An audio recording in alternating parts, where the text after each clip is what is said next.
What is going on, everybody? So I'm back today to do a video that I've done a couple of times where I take two films and I compare them together and kind of talk about them, whether it's a remake of a film or a continuation of another film. I just think it's fun to do videos where you talk about the source material in its entirety.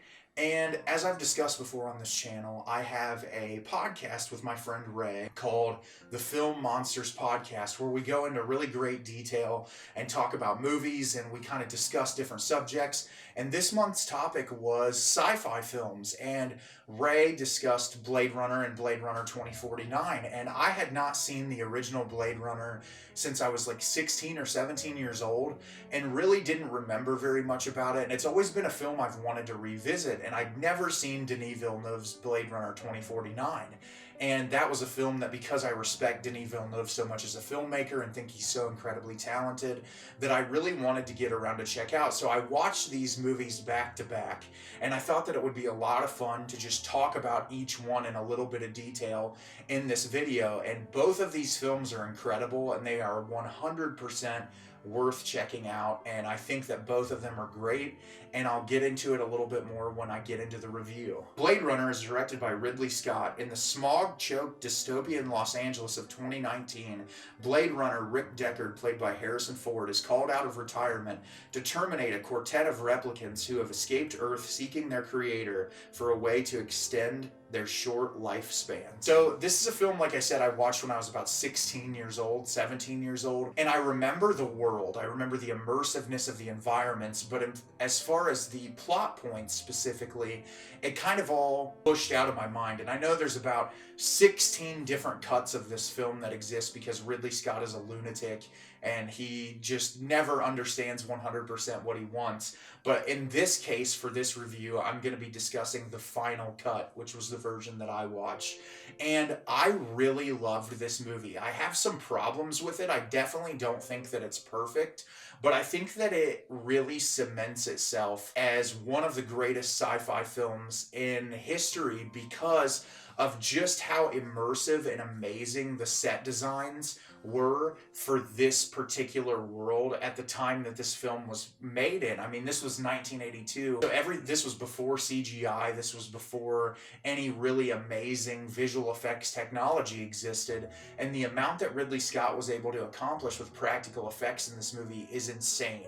You really are immersed in this world from the very start of the film. And the subject matter isn't super complex. You have these things called replicants, who are these essentially slave robots who are created, that they have a 4-year lifespan, and there are these guys called Blade Runners who are supposed to go out and kill these ones that get on the loose. They're supposed to just kill them. They're hired out by the police to take care of them. And Harrison Ford's character, Deckard, is a Blade Runner.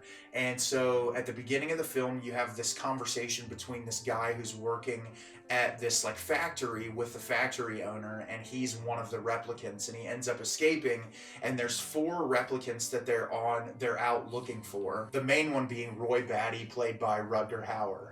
And so the film is Harrison Ford trying to track down information to find them, and he even goes as far as to go to where these replicants are made to meet the owner of them, and meeting a replicant who works there, Rachel, played by Sean Young, who doesn't even believe that she's a replicant at first, and the relationship that the two of them form throughout this mystery. And that's really what this film is as a whole. It's like almost like a neo-noir mystery of this guy just trying to track these people down and doing his job. But it also poses this larger question, which I think the question that this film poses is almost more interesting to me than the film itself, even though I do think the film is really immersive, is that Rutger Hauer and this group of these other replicants that have escaped, they're realizing that they only have 4 years to live. There's not much that they have to look forward to, and they're kind of fighting back against the system. And you start to question with yourself, well, these robots didn't ask to be made. They didn't ask to be slaves, and they get to the point where they can understand human emotion. They can connect with people, and they're understanding what their lives are and what they wish that their lives could be. And there's just this really interesting question poised of like this idea of artificial intelligence and how we treat artificial intelligence, and if these things existed, do they have the same right to human beings to exist in the way that human beings do? And it's a really beautiful story when you think about it. It's also very dark and depressing, and that's what I like the most about this film. I feel like my qualms of the movie, the pacing, it's a little slower paced. This movie is very heavily dialogue driven, and I think the dialogue is really good, but there are parts that could have been trimmed out, and I think a lot of that has to do with Ridley Scott is really self-indulgent. He's been his entire career. This is nothing new.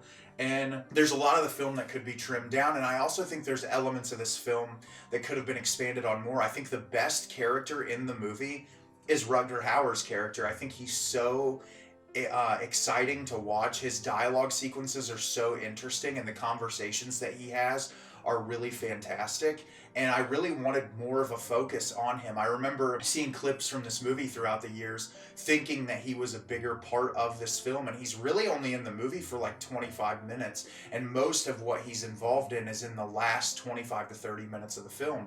Harrison Ford does an okay job. As someone who loves Harrison Ford, who is like a huge fan of all of his earlier work especially, he's just kind of the vehicle for this movie to take place.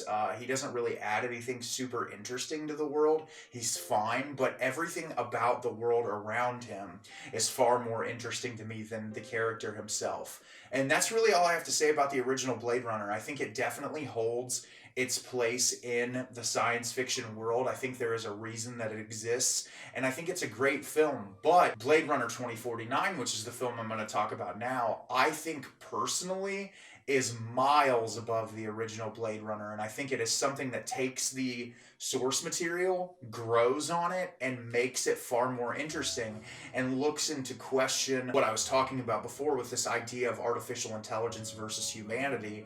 I think it explores it in a way that's far more interesting and far more immersive. Blade Runner 2049 is directed by Denis Villeneuve. 30 years after the events of the first film, a new Blade Runner, LAPD Officer K, played by Ryan Gosling, unearths a long-buried secret that has the potential to plunge what's left of society into chaos. K's discovery leads him on a quest to find Rick Deckard, a former LAPD Blade Runner who has been missing for 30 years. So this movie is, and I say this not lightly whatsoever, it is a masterpiece. It is one of the most beautiful films I've ever watched in my entire life. I really cannot stress enough just how incredible this movie is.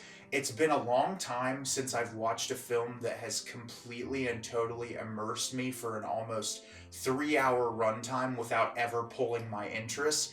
And this film just kind of sucks you in from the very first shot. So we're introduced to Ryan Gosling's character, Kay, who is himself a replicant. You are told in the first 5 minutes of the film that he's a replicant working for the LAPD as a Blade Runner, and he's hunting down at the beginning of the film Dave Bautista's character, and all the replicants they're going after now are older models, because essentially the newer model replicants are all slaves to different organizations. So he's working for the LAPD, but there's replicants that work all over the United States and do specific jobs. So he goes to hunt down Dave Bautista, and he ends up killing him. But while he's there hunting him down, he finds this tree with this old remains. And they find these old remains, and they realize that the old remains are of Rachel from the original film. And so the movie looks at Rachel was pregnant, and she was able to give birth to a child. So there's this whole thing in the LAPD that comes down, which is if society finds out that replicants can have children, that the entire world will go into absolute chaos, because what I said before, you have this idea of, okay, can replicants be treated the same way as human beings, and can they develop emotion, and all these really complex layers that are introduced about the idea of replicants. And that's where this movie really takes a great direction. And then on top of that, you have Ana de Armas' character introduced, who is essentially just a sentient robot, kind of like a hologram character, that she's represented throughout the entire city. You constantly see her on advertisement billboards and all over the place. But Ryan Gosling has one at his apartment. He is essentially in love with this manifestation of this sentient robot thing.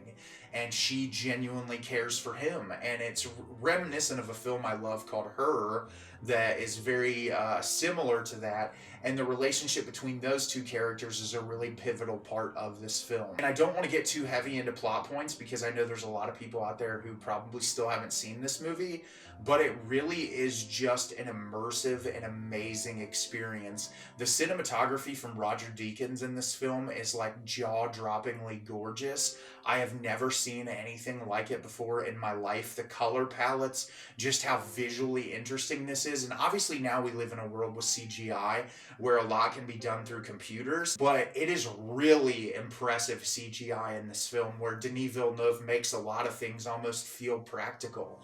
And it's unbelievable just the contrast of the two and looking at the world of the original Blade Runner compared to now. And then even when Harrison Ford shows up, Harrison Ford, I feel like for the past several years, feels like he's kind of just been cashing it in to where he's just not as interested with the film world. And I know that people have said that after Indiana Jones 5 he's planning on retiring, but this movie does not feel like he's cashing it in. It truly feels like he was committed to the source material, and he's not in it for a super long time. I think he's probably only in it for about the last 40 minutes of the film, but while he's in the movie he's really committed to the source material, and I was really impressed. Ryan Gosling obviously is incredible. I feel like anytime he shows up in anything, I'm always really impressed with his performance. He has some scenes in this that kind of just like let my jaw hit the floor. Ana de Armas is one of the most brilliant actresses working in Hollywood today, and I feel like she just continues to grow. I can't wait to see her new Marilyn Monroe film that's coming out on Netflix, but she is incredible in this movie.